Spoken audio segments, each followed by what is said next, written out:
Hey YouTube, this is Dr. Wanda. It is a fabulous Saturday and I'm sitting here with my friend, Auntie Vicky. Her real name is, what's your real name? Vicky what? Vicky Bailey. Vicky Bailey. Yes. So this is a sister from the U.S. Uh-huh. who was bold enough. Okay, she came for a visit and then she came back to move here. That's it. That's it. She didn't do all the in between, figuring it out, going for prayer, none of that. She just came. I came. So, and part of that is she's in the Accra, you're in the Accra land area. Uh-huh. And she's established an amazing organization that I want you guys to be familiar with. I want you to know about it. I want her to share about it. And I want you to support, if it's at all possible, if it's something in there that touches your heart, I want you to support her efforts. So this is Auntie Vicky. Thank you. Hey. Good morning. And listen, she drove all the way from Accra to Pone, and in her own little car. Yes, my little Toyota did. Her little Toyota did, and by herself. Yes. So you know, I think I'm like the biggest pioneer ever. So I done met me a hero. I told her, I said, girl, you done outdone me. I'm ready for training. Now she got me so inspired to get me a car. So. Talk to me about Auntie Vic's Foundation. What's going on? So at Auntie Vic Foundation, we are an empowerment for girls, for women here in Accra, Ghana. I met two ladies when I first came here. Okay. So when I moved here, I had locks. They were different. I had the big locks.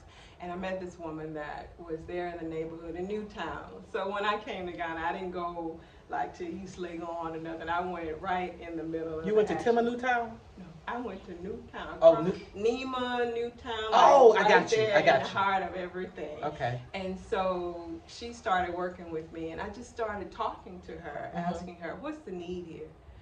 Because the children were just, coming and going. And for us, you don't just see children running around free in the neighborhood. No. And so I was trying to understand that freedom.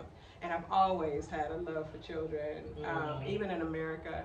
When I said I worked for Delta Airlines, and I said I was going to retire from Delta and become a nanny of the family. Okay. And so because I didn't want our children to be outside of our village and being nurtured by other people and being fed things by other people, their belief systems. So I was going to do that for my family.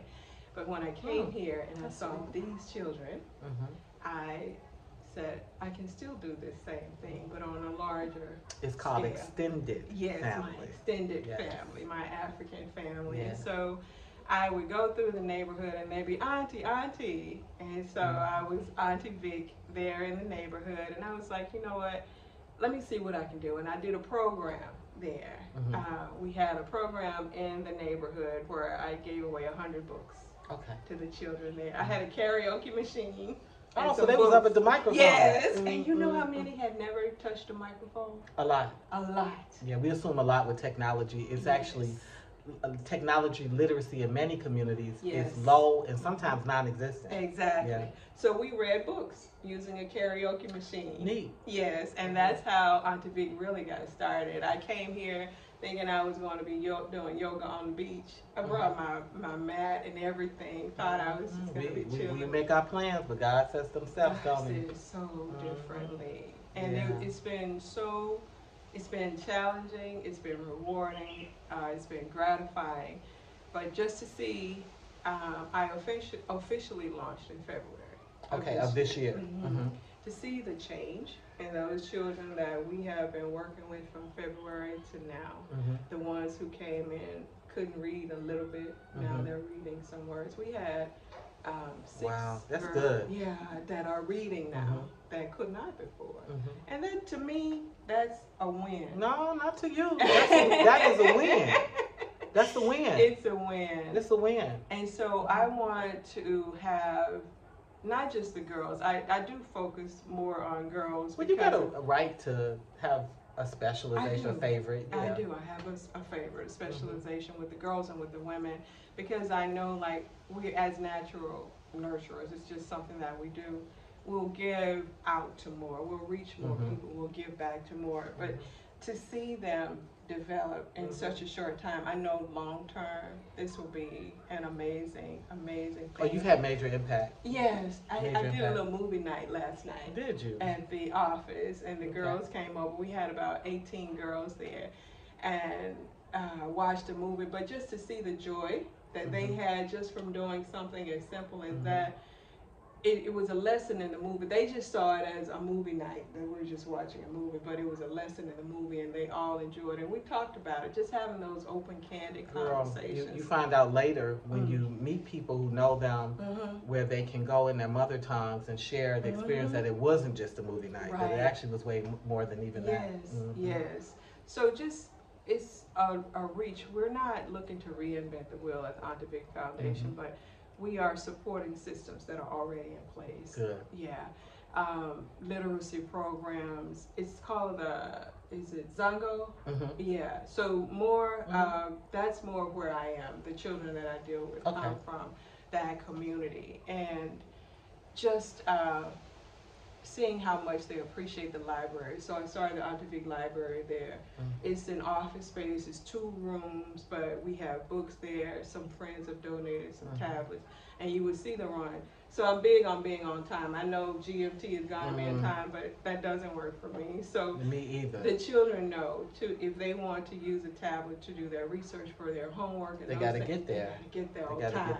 And I don't do that. If you're late, you get to use the tablet. If you're on time, you get to use one of the tablets. You know, ultimately they'll need it. A lot of, and I know you've experienced that because you're a Westerner. Everybody wants to come to America, and they don't understand America is time rule. Yes. Like, you know, when they say 8 o'clock, if you're not there on time, then they start deducting your money.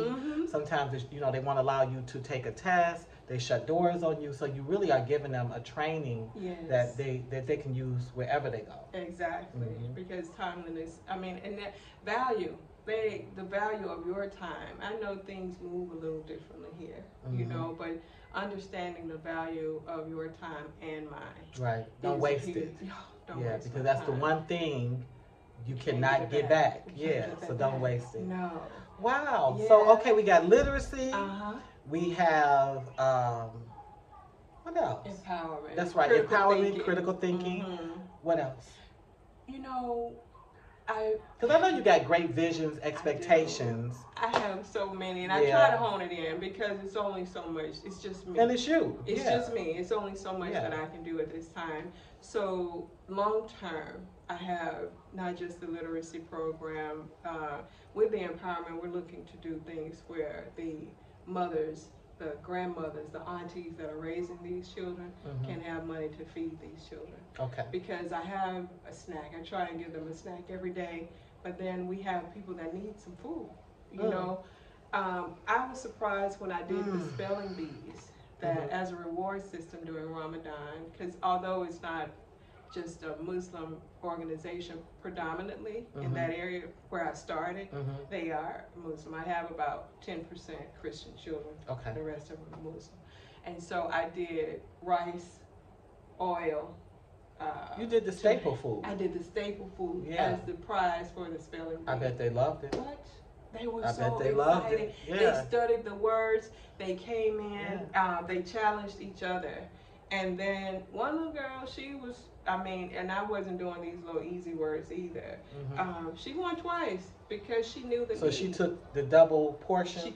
She did 2 weeks of the 4 weeks that we did it. No, we forget that they're Ghana is full of food. Yes. But no doubt about it. But that doesn't mean there's not food scarcity, because if you can't buy it, or if there's a drought and there's a shortage of it, or like now we're going with these with the prices of things rising because fuel shortage. So that gift, and you would think the kids would turn their nose up and I don't want no rice. Girl, they love it. Well, you should have seen they were jumping up and down when they saw that oil and rice and tomato paste sitting there and sugar for the prize. They were so excited.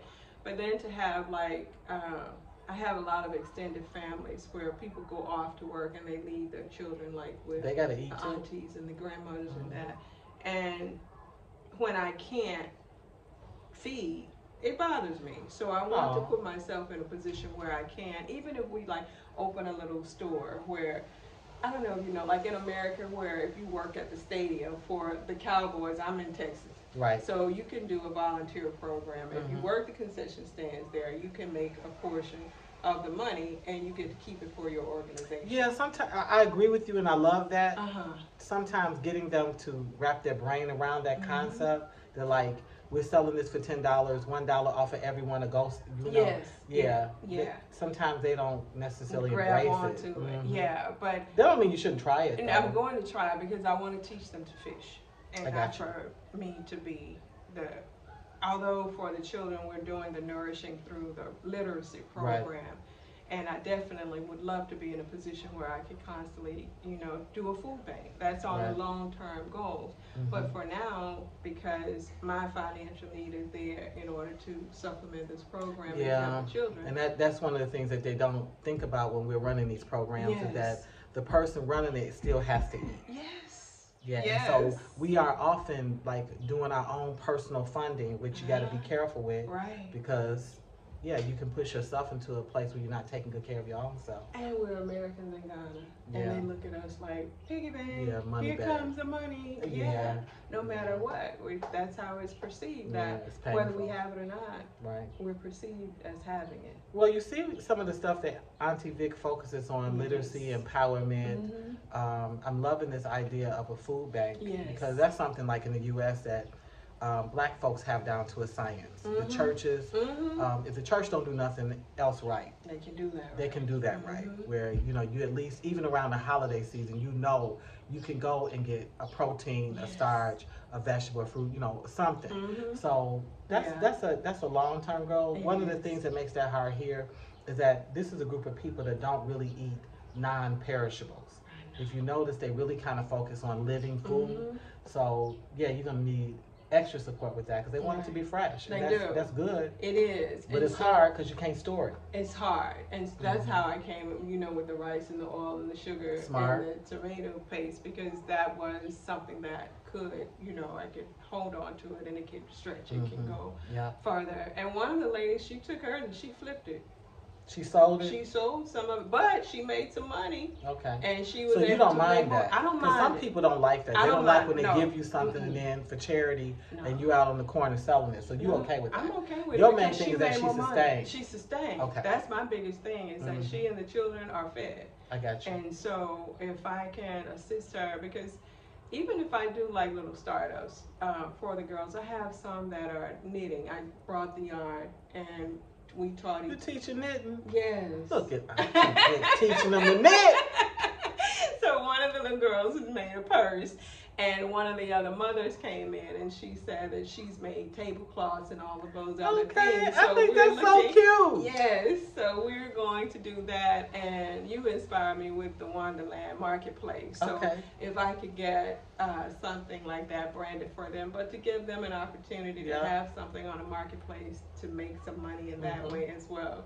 That's one of my Because that's one of the things. Okay, she has this little small foundation. Okay, but whether it's big or large, they all need good funding. Yes. And so one of the things I was sharing with Auntie Vic is that she should consider getting some of the things that sell here that people in the West want but don't have access to all the time, that she needs to consider selling that to you all. So I want you to look out for her foundation, because I'm sure she's going to put a little small marketplace there where you can shop for more than shea butter and waist beads, but for some of the other sort of unique things, special teas, special herbs, spices, roots, berries. These are things that keep the Ghanaians healthy. I refer to Ghana as the Garden of Eden because you are capable of reversing your health just by following their diet. Yeah, and even just being here, people will see me online when I do a few things. They're like, "Oh, you're looking so good." I'm like, "Thank you." But I know. The sun. Things are changing. High fish, it's a high pescatarian diet, low dairy, low beef. Okay, which sits in, putrefied, and super, super, super low processed. Yes. You don't get a lot, although you're in a crowd where you can get access to more processed. Everything. And when I met up with her, I'm not gonna lie, I went right to Kentucky Fried Chicken. and listen, and didn't have no shame. I told her, don't judge me. Not at all. So Auntie Vic's Foundation, look out for her. Tell them how they can find you. Give them some numbers. Tell them. We have auntie.vic.org. You can look at our website, auntie.vic.org. We're on Facebook, Auntie Vic Foundation, as well as on Instagram, Auntie Vic Foundation. Yeah, she's an Instagram girl. This is her beautiful banner. So you see me and the children. This was our first event. Okay. So that was the book event, and then I have an inspiring rapper there. He writes his own music. Okay. So she should have came with some of that so we could play some of the little lyrics. I know, right? I'm gonna share that with you, and then that's me and the children. Is this you in her jeans? That's me. Girl, she over here false flagging. It's a shirt. Oh, okay. I thought I was going to say that. She done put her jeeb on to help her. But I do have one. Listen, I'm not going to lie. I like them. Yes. When COVID came in, I was over in the U.S. rocking mine. How did you know? Me too. And had my little coordinating lipstick and stuff. Yeah, everything. So. I sure did. Well, that's beautiful. Auntie Vic Foundation, Educational and Economic Stability Solutions for Ghana, and then she tells you about her organization. Yes. I want you to check her out. She's good people.